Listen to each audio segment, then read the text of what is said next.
Professor, e como é que o Paquistão se posicionou como uma peça-chave neste delicado processo de diálogo internacional? Porque não era possível que a reunião acontecesse na China. E como não era possível que a reunião acontecesse na China, o que é que acontece? O Paquistão tem uma afinidade que é o elemento religioso. O Paquistão, como nós sabemos, portanto, é muçulmano. E, portanto, repare, aliás, quando a Índia se quis ver livre do seu império, resolveu criando dois problemas. Mas resolveu de que maneira? Dividiu um Estado, que se chama a Índia, para os hindus, e outra para os muçulmanos, que é o Paquistão. Mais tarde, o Bangladesh acabou por se separar também do Paquistão. O Paquistão tem mau relacionamento com o Bangladesh, já percebemos porquê, porque o Bangladesh se separou do Paquistão, e tem mau relacionamento com o Afeganistão, em que estão os talibãs novamente no poder. Então, nada apontava que fosse o país escolhido. Só que, o que é que acontece? Houve uma delegação do Paquistão que foi à China. E, a partir daí, imediatamente Pequim percebeu este é o interlocutor. É aqui que o jogo vai decorrer. Precisamos de não se joga xadrez sem um tabuleiro. Então precisamos escolher um país para tabuleiro. Qual é o país que vamos escolher? Este. E porquê? É aquele que consegue ter problemas com os vizinhos, mas também está habituado a negociar com vizinhos. E depois, não põe em causa o papel da China como o elemento principal naquilo que eu chamo a ordem da rota da seda. Significa que percebe claramente que a grande potência oriental é a China e que precisa também, por outro lado, e muito, daquilo que se chama o petróleo do Golfo Pérsico. Ora, estão reunidas as condições para ser o tabuleiro escolhido para jogar o jogo. Agora, repare, o problema é que o Paquistão também vai funcionar um pouco como um árbitro.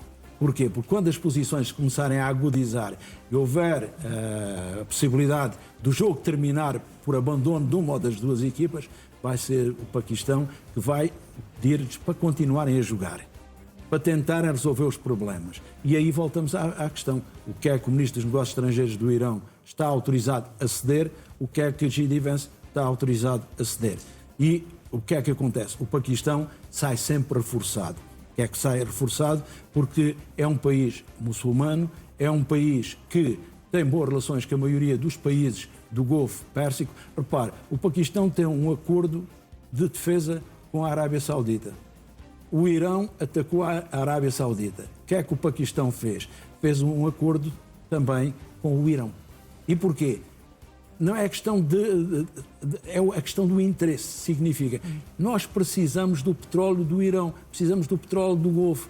Não nos interessa dar mal com a Arábia Saudita. Não nos interessa dar mal com o Paquistão, com o Irão. Então nós negociamos com os dois. E negociamos com os dois e eles acabarão por se entender. E repare, quem é que pôs o Irão e a Arábia Saudita a falar um com o outro? É a China. Todos diziam que era impossível. Que era impossível porquê? Porque o Irão é xiita, a Arábia Saudita é sunita. A Arábia Saudita é o aliado tradicional dos Estados Unidos naquela região. Quem é que os pôs a negociar um com o outro? Os pôs a negociar foi Pequim, foi Xi Jinping. E porquê? Porque percebeu que acima destes desencontros, mesmo do âmbito religioso, há uma palavra muito interessante, chama-se interesses. Portanto, quando Xi Jinping fala na Tianxia e no mundo pós-hegemónico, o mundo pós-hegemónico não é aquilo que as pessoas pensam, um mundo em que não há hegemonias.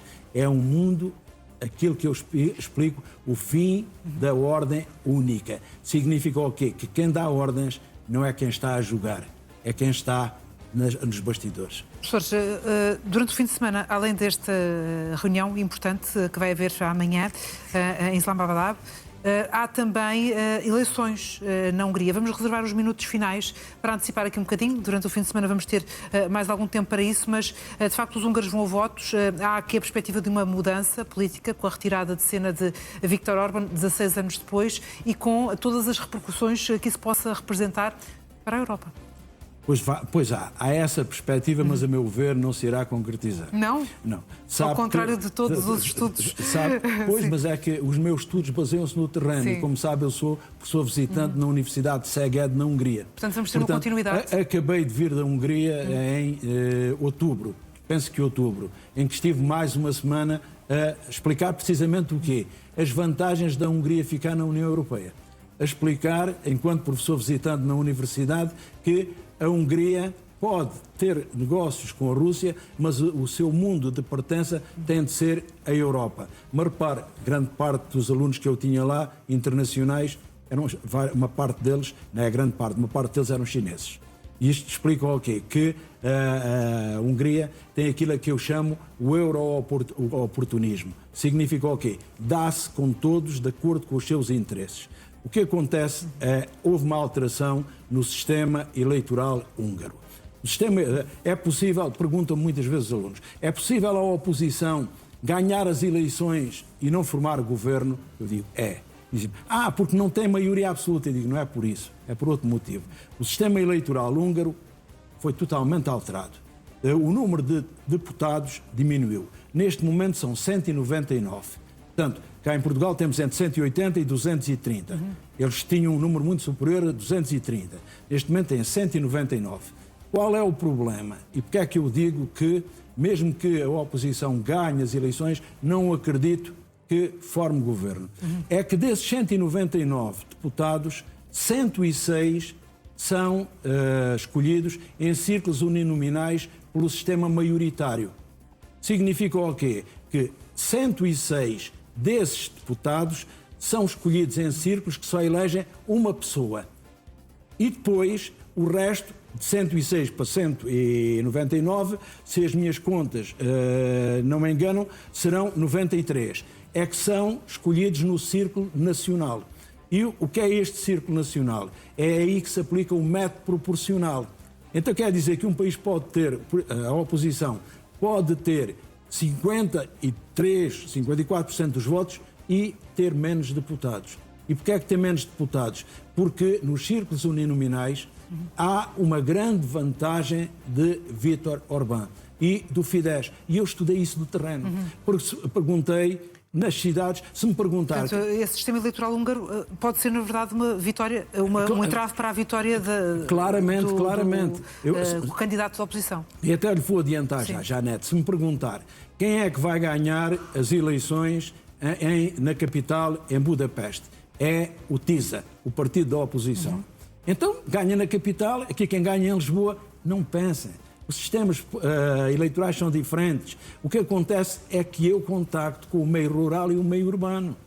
E o que é que acontece? No meio rural, o Fidesz, que é o partido de Vítor Orbán, vai ganhar a maioria destes círculos. Quer dizer que destes 106 deputados, a grande maioria vai ser eleita nas listas do Fidesz. Depois ainda há outro elemento. Os votos que sobrarem do círculo distrital, do círculo uninominal, aqueles que não contam, vão contar para o círculo nacional. Quer dizer que ainda há votos aqui que sobraram, vão ser aproveitados para o círculo nacional. E isso também vai ajudar o Fidesz. Mas o Fidesz fez o trabalho de casa. Pode-lhe chamar batota. O que é que acontece? Redefiniu os círculos. O que é que era definir os círculos? Onde tinha dúvidas se ganhava ou perdia, alterou a configuração física dos círculos. Significa que nós aqui estamos habituados que é o círculo distrital. Évora elege 3, Beja elege 3, Porto Alegre elege 2 e não mudamos os círculos. Lá os círculos mudam, são redesenhados. Nos Estados Unidos também são redesenhados.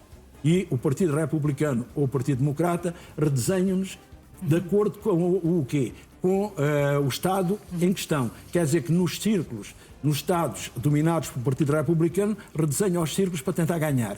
Aqui a Hungria copiou este modelo. Quer dizer que redesenhou-se os círculos, depois alterou-se o modelo e então este sistema eleitoral, Janete, favorece grandemente o partido que está no poder. O que quer dizer que o Fidesz pode, por exemplo, a nível global, ter 48% dos votos e ter maioria absoluta no Parlamento. E tendo maioria absoluta no Parlamento, mantém-se no poder. É claro que eu falarei amanhã, vou já dizer... E no domingo também.